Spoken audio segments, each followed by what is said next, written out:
Good evening, everybody, and welcome to the 15th Annual Hubert H. Humphrey Public Leadership Awards. I'm Laura Bloomberg. I'm the Dean of the Humphrey School of Public Affairs, and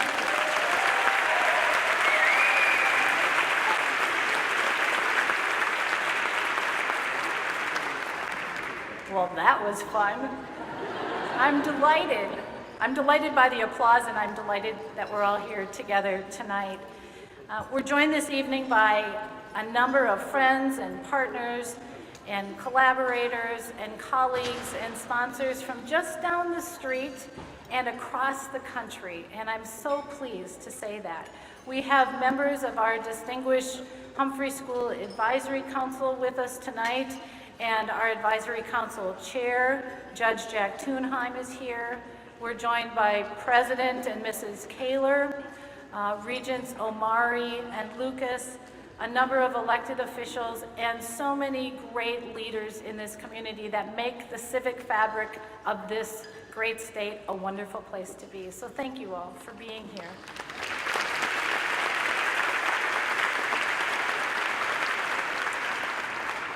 A special word of very sincere thanks to our presenting sponsor, Medtronic, who is supporting this event with the largest ever gift to the Public Leadership Awards. We're so grateful.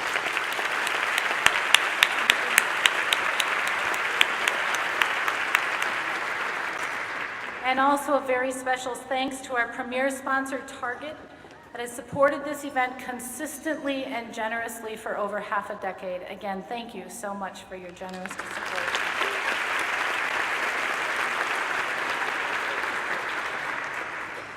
And on a personal note, if you will indulge me for a moment, I would also like to recognize my husband, John Bloomberg, who is up here in the front.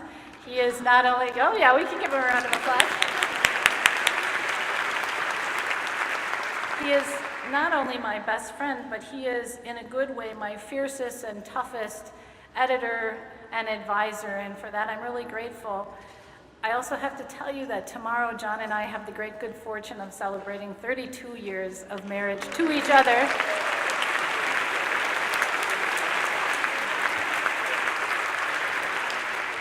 So thank you all for coming to our anniversary party. It's great.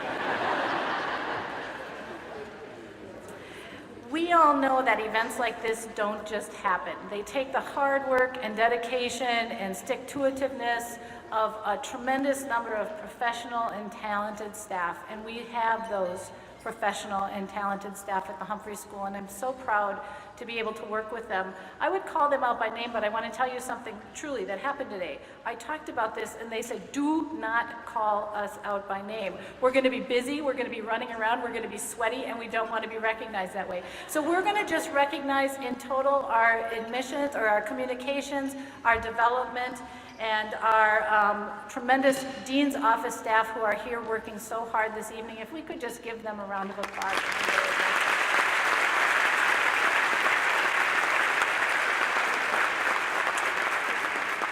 So some of you know a lot about the Humphrey School, and some of you don't know much about the Humphrey School. So if you will indulge me for a few minutes, I want to tell you a little bit about this school for which I am so very, very proud. On any given day, we have about 450 students who are enrolled in degree-seeking programs. Some of them are just coming in, some of them are completing, some of them are completing a longer term as part-time students. But in addition to that, we have thousands, literally thousands of people, students from across the university, concerned, engaged citizens coming into the school to participate with us in forums, in debates of the day, in dialogues, to hear presentations.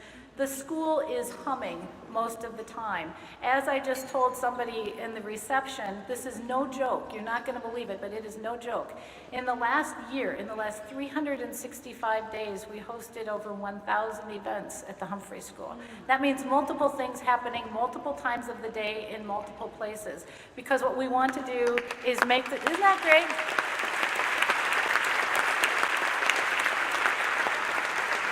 We want to make this a school that is open to everybody in many different ways. So about our degree-seeking students for a moment. We have students who are studying public policy analysis, public planning, urban and regional planning, science, technology, and environmental policy, international development, and human rights. You may know that we are a top 10 school nationally. In fact, we are ranked 8th out of some 270 public affairs schools in the United States. That's worth a round of applause.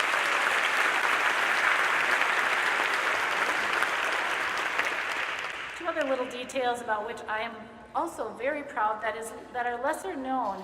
We have a really fantastic urban and regional planning program at the Humphrey School, and the students who graduate from that school complete the exam that's required to be certified as a planner at a higher success rate than any other program in the country. We have the highest completion rate for our planners, and that's fantastic. Go ahead. And finally, our leadership and management program that is home to our nonprofit management concentration is ranked number 2 nationally. Also, I'm very, very proud of that. It's a terrific place. And I believe, and I think that President Taylor has heard me say this a lot, and I don't just say it because he's in the room. I really believe it. I think that the Humphrey School embodies the finest, the best, of what it means to be a land-grant institution with a global focus.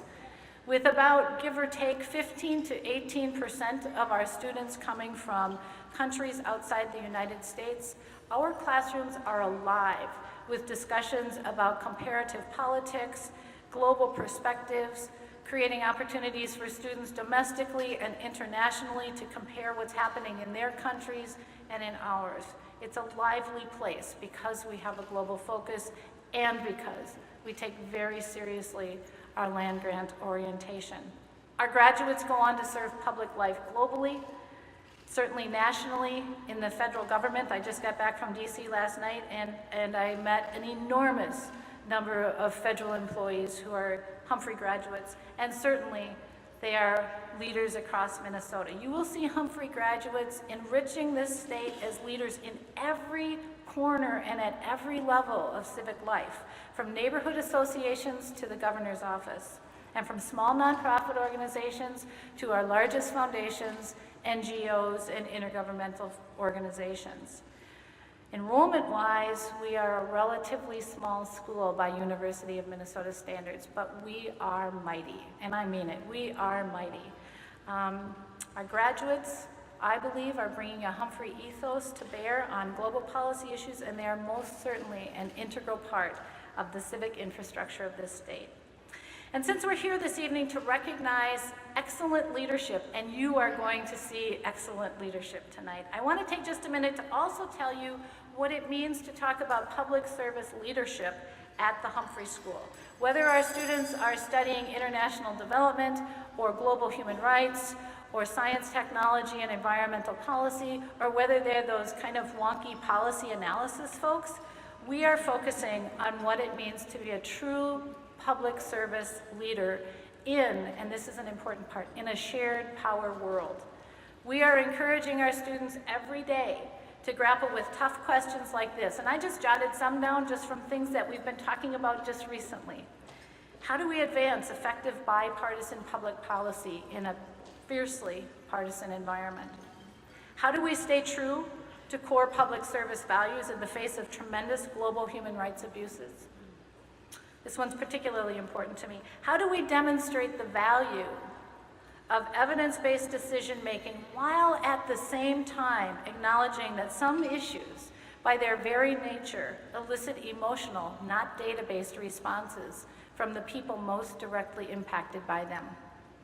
Think about jobs, think about public health, think about environmental and climate change when we think about that. How do we bring our substantial scholarship and our substantial academic know-how into the public sphere confidently, but also with humility? How do we do it with a spirit of generosity and not a spirit of superiority? How do we lead with diplomacy and advocacy, with skill and with heart? In addition to the technical skills our students get at the Humphrey School, those are the kinds of leadership skills and qualities that we want to instill in them. So every day we seek to elevate the notion of successful leaders in the public sphere, and that they bring not only skill and capacity, but also the will to lead together and to lead across. To lead together and to lead across public, private, nonprofit, and philanthropic sectors, across ideologies, across geography, across religious and cultural differences, across age and race and gender. We know there is no one right way to do this, but we also know that when we fail to try, we fail to serve the public good. I'm so proud, really proud. Can you tell I'm proud of this school? I'm so proud of our talented Humphrey School scholars and practitioners who bring these ideals to life every day, whether they are out working locally, as some are this summer with elected officials and citizens of Falcon Heights to create a new vision for public safety.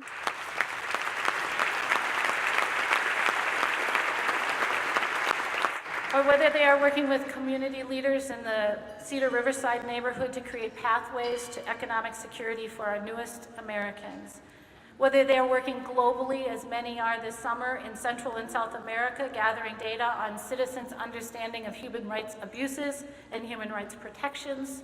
Or whether they are developing, as we have scholars doing this summer, sustainability policies in the world's largest cities, so that, and this is really interesting to me, so that where we have interests related to food and interests related to water and interests related to energy that sometimes collide, how do we build alignment across and between those? How do we lead across and how do we lead together? We're working on those things.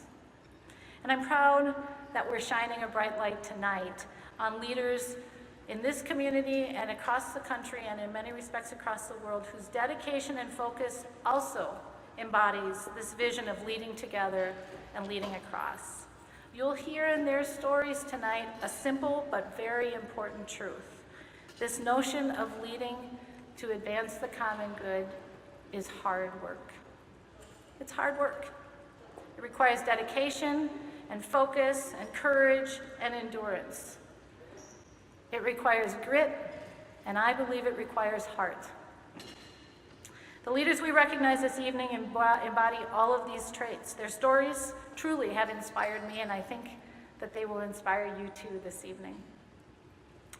So to get us started, I'd like to first introduce our co-chairs for tonight's event. These are both members of the Humphrey School Dean's Advisory Council.